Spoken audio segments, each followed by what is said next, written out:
In this video, I'm going to be taking off the airbox. Now, in a previous video, I only described how to do that, but I didn't actually take it off. So in this video, I'm actually going to physically take the box off.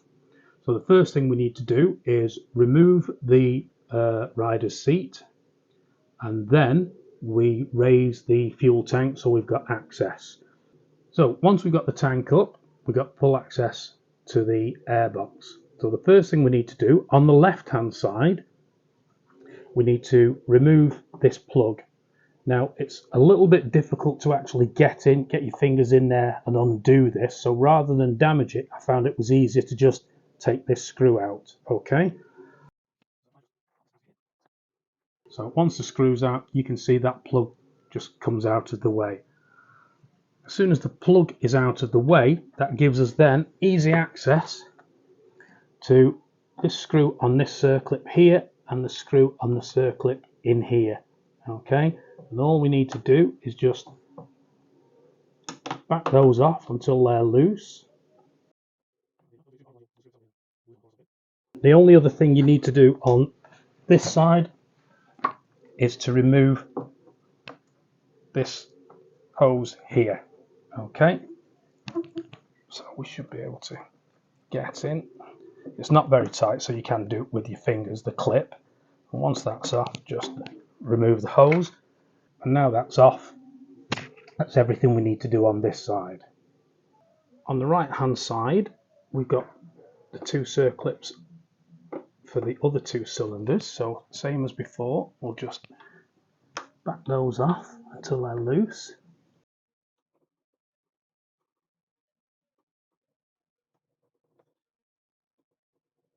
We then need to remove this small hose here.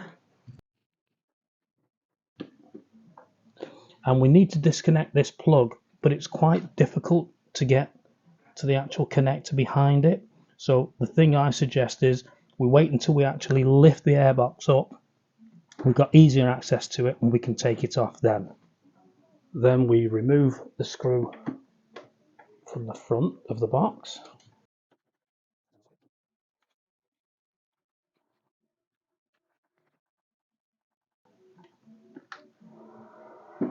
Okay, so we're now ready to remove the box. What I suggest though, before you do this, is to make sure that you've got a clean cloth or a rag, something that's lint free or doesn't produce any dust. So for example, I'm using a chamois leather here because when we lift this up, we're going to expose the top of the carburetors, the direct flow into the engine. So we want to cover that to make sure we don't drop anything in. Okay, so first thing is we gently work this out of the way, and this should now give us access to this plug. So I'm going to actually move this in a position so I can disconnect it.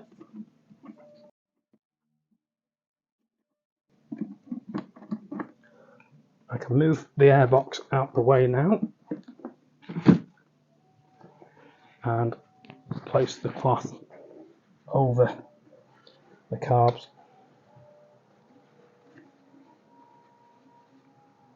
And that's all protected, we're not going to drop anything in there now. Okay, so now we're ready to rebuild it all. Okay, so we're just making sure that none of the cables are in the incorrect position and causing any problems. What you want to do is, before you put the airbox in, just make sure that all of the circlips that go onto, I call them carburetor, but it's a throttle body really. Just make sure that all of these clips are just roughly in the right position. You can still move them when it's on, but you don't want them 180 degrees out of place so you can't reach them. Okay, so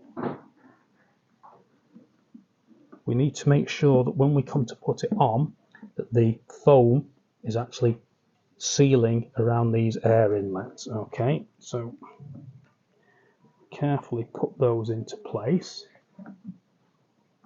like so. Make sure that they're on.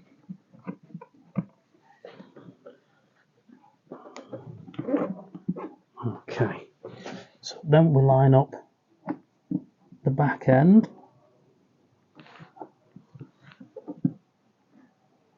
and make sure that's on, pushed on firmly. Okay, and so we can start putting things back together the opposite way round. First thing I'll do is put in the securing bolt for the front. That's a 10mm socket.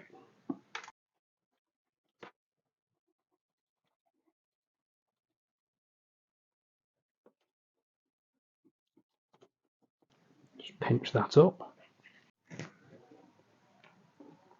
And then we reconnect the plug. Obviously a lot easier to reconnect than it is to disconnect.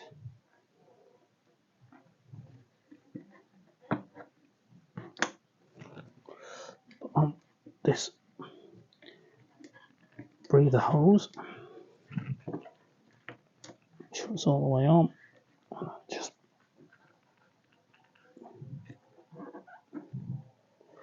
push the clip on. That's that.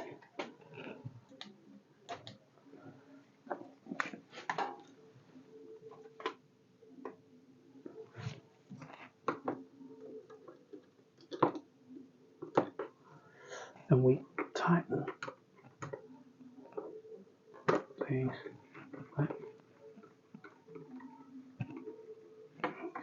the one and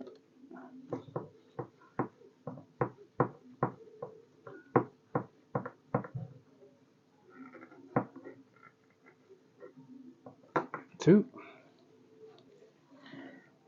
Fix this hose back onto here.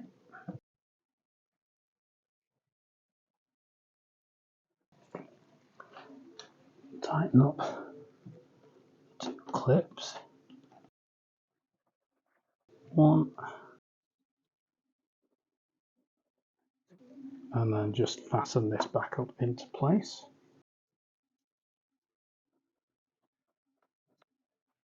And that's the airbox back on. Now we just lower the tank, put the seat back on, and we're ready to go. Okay, that's all for now. If you liked the video, then leave a like. If you didn't like the video, then leave a dislike. Either way, leave a comment, suggestion, or any questions you may have in the comment section below. And don't forget to subscribe with notifications on so you don't miss any of my future content. Once again, thanks for watching.